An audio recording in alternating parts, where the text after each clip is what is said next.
Hello friends, ಇವತ್ತೊಂದು ಅದ್ಭುತವಾದ ವಿಚಾರ ನಿಮ್ಮ ಜೊತೆ ಶೇರ್ ಮಾಡಬೇಕಂತಿದ್ದೇನೆ. ಸೊ ಬೇರೆ ಲ್ಯಾಂಗ್ವೇಜಲ್ಲಿ ಕೇಳಿರುವಂಥ ಒಂದು ವಿಚಾರ ನಿಮ್ಮ ಜೊತೆ ಹಂಚಿಕೊಳ್ಳೇಬೇಕು ಅಂತೇಳಿ ಈ ವಿಡಿಯೋವನ್ನು ಮಾಡ್ತಾ ಇದ್ದೇನೆ. ಐ ಹೋಪ್ ನೀವೆಲ್ಲ ಅರ್ಥ ಮಾಡ್ಕೊಳ್ತೀರಂತ. ದೇವರು ಗೊತ್ತು, ನಾವೆಲ್ಲ ನಂಬ್ಕೊಂಡಿರುವಂಥ ಒಂದು ಅದ್ಭುತವಾದ ಶಕ್ತಿ. ಸೊ ನಾವು ಏನಾದರೂ ಪಡ್ಕೊಳ್ಬೇಕು ಅಂತ ಆಸೆ ಪಟ್ಟಾಗ ಆ ತಕ್ಷಣ ಆ ವಸ್ತುವನ್ನು ದೇವ್ರು ಏನು ಮಾಡ್ತಾನೆ, ನಮ್ಮಿಂದ ದೂರ ಇಟ್ಬಿಡ್ತಾನೆ.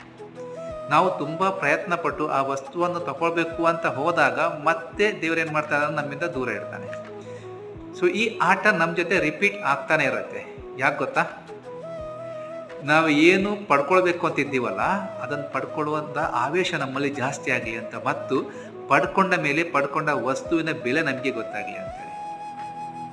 ಇಂಗ್ಲೀಷ್ನಲ್ಲಿ ಈ ವಿಷಯಕ್ಕೆ ಎಫರ್ಟ್ ಅಂತ ಕರೀತಾರೆ. ಈ ಎಫರ್ಟೇ ನಮ್ಮ ಜೀವನದಲ್ಲಿ ಅದ್ಭುತಗಳನ್ನು ಸೃಷ್ಟಿ ಮಾಡುವಂಥದ್ದು. ಅರ್ಥ ಆಯ್ತು ಅಂತ ತಿಳ್ಕೊಳ್ತೇನೆ. Thank you.